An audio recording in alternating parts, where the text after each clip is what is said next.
Emily's parents were initially against her engagement with Lord Barkis and thought of better suitors for her. At first, Emily allowed her suitors just so she could pacify her parents.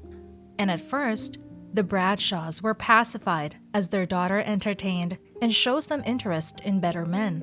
But Emily's heart already belonged to Lord Barkis, and no level of interest could shake her heart. She was already adamant about who she wanted to marry.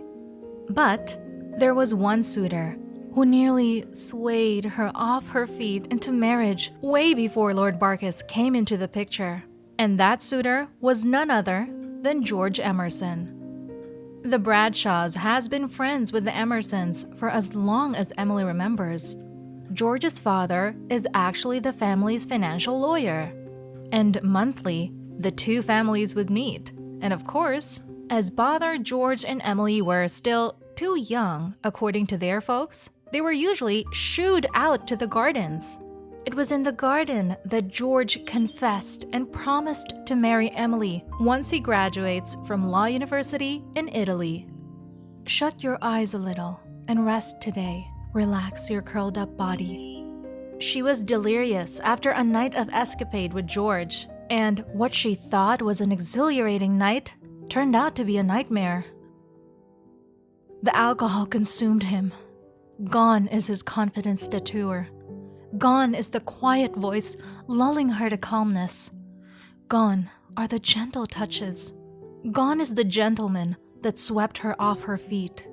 In place is an unknown man who currently slumped against her, his voice in his ears rough, and his breath reeks of different drinks that she refuses to take a sip of. You can't breathe well if you tighten that cold necklace. And his hands, the same hands that would gently caress her cheeks every time she cries when they part for weeks, are now the main reason as to why her tears won't stop falling. Tightly gripping her throat, he drunkenly slurs. Emily, though becoming fearful of her groom-to-be, tries to find excuses. She refuses to think that the alcohol in his system would break them apart. She refuses to believe what her father warned her. Men shed into real monsters once they have had a sip of whiskey. More so, it wasn't just whiskey George had for the past few hours. While his lips were battling for domination against her own, she was trying her best to breathe through her nose and desperately even through his lips. Try as she might, there was no other way but to get intoxicated as he is. Because even if she was deeply panicking, her head was starting to feel light, and she's starting to see spots of black and green blurred by her tears. She tries to push George away by sliding her whole body away from him, but his hands held her tight around the neck, and she feels even weaker. The lack of oxygen and the smell of alcohol is rendering her useless, and after some time, her muscles just stopped working, making her pliant in George's arms. He slowly let go of her neck and looked at her hazily. With a smirk, he pulls her out of the bar and back into the carriage. He knocks onto the ceiling, signaling the driver to move. Let's dream. Rest.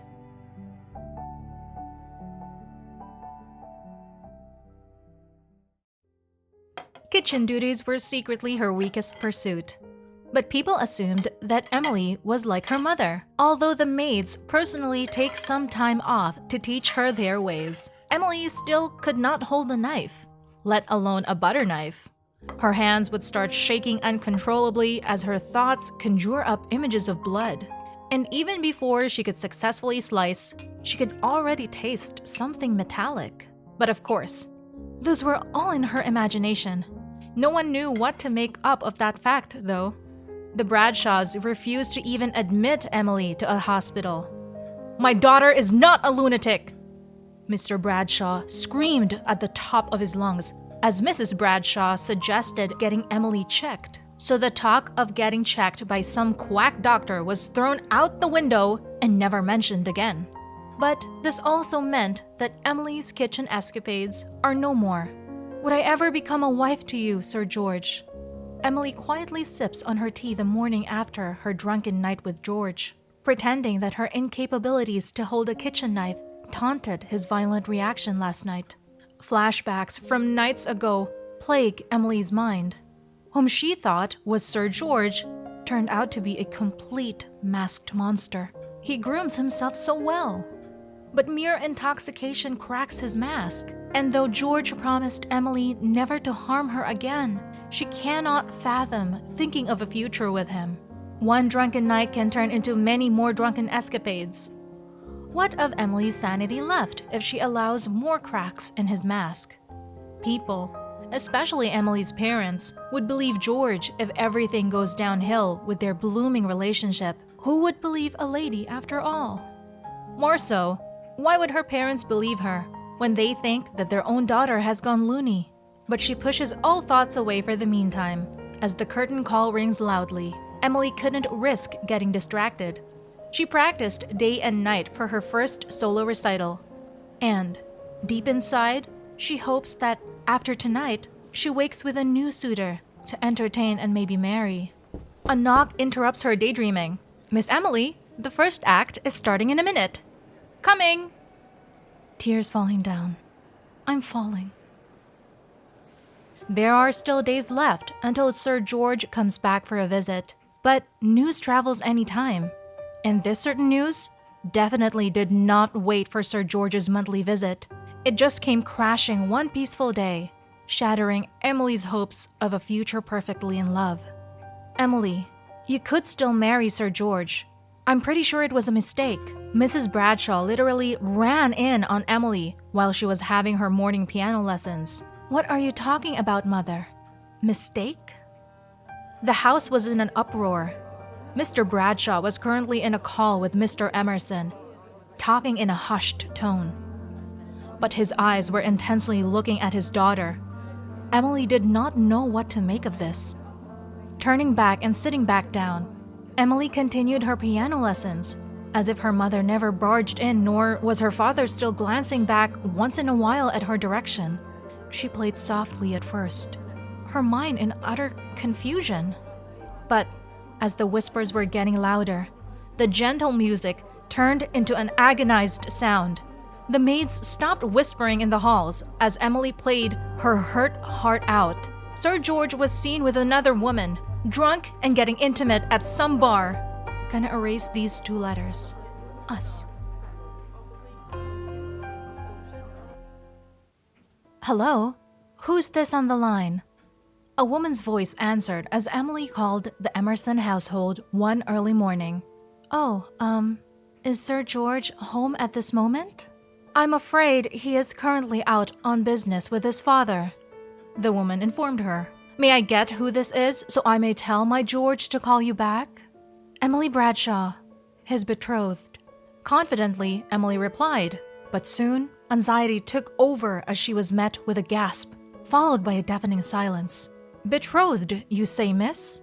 I think you are mistaken because Sir George and I have been married for over a year now. So, if you'll excuse me, the line was cut, and Emily was left listening to the never-ending dial tone as her heart shatters. For over a year? So what were those night escapades and their picnics? What did it really mean? Did old Emerson know of his son's marriage? Did he know of his son's affair? Emily went with her day as she normally would, ignoring the whispers and the looks of everyone in town. She refuses to be seen as a mistress, or worse, a laughingstock. Head held high, she took her daily walks by the riverbank. There, at least, she knows that she can cry the hurt out. Only the bees and the butterflies would see her come undone as she sits with her feet dipped on the water. May I join you, mademoiselle? An unfamiliar voice came from the trees and slowly walked towards Emily. Emily stood and wiped her hands on her skirt to greet the approaching gentleman. He turned out to be no stranger, as the man was one of the men she has met and crossed paths with in the past as she and George would stroll around town. Seeing him, though, surprised her a little. Lord Barkis? Lord Barkis was one of the many suitors who have heard about such beauty as Emily Bradshaw. A poor yet charming man. Emily instantly fell for him. But because of the different worlds they were born into, the Bradshaws were strongly against their will of getting married. Because of this, the two decided to elope. At 3 a.m., under the old oak tree out in the woods. That's where I'll wait. That was the last that Emily has heard of Lord Barkis. And it has been hours since she waited under the old oak tree. The chirping has stopped and has been replaced by the howls of wolves. And yet she stays. Although her mother's wedding dress was already getting itchy, she stayed hidden by the tree. To pass time, she recounts the small fortune she has brought, a gold satchel filled with the family jewels, hoping that it would at least last her and Barkis a few months. Unbeknownst to Emily, Lord Barkis has been waiting in the dark, some distance away. And no, it is not because of the promise he has made of eloping with his supposed bride-to-be. Rather, he has hidden in the dark forest only to rob the naive Emily. "My love, you..." A sword stabbing directly to her chest stopped Emily from running towards where Barkis appeared with the wickedest grin. "Oh, my naive love." He drawled on while Emily slowly fell down to the ground, his sword lowering at the same time, keeping itself dug deep in her heaving chest. "I deeply apologize," stabbing Emily with the sword even deeper and pinning her with it to the ground. He raised her hand that was holding on to the gold satchel. No one had bothered checking when a foul smell started to permeate the air. People thought that it was probably a carcass of some sort left by the hunters outside the town. But what people don't know was that it was the stench of the missing young Bradshaw lady. My blood, sweat, and tears will keep watering the soil of this tree until a true love comes for me. But till then, to that love, will death do us part?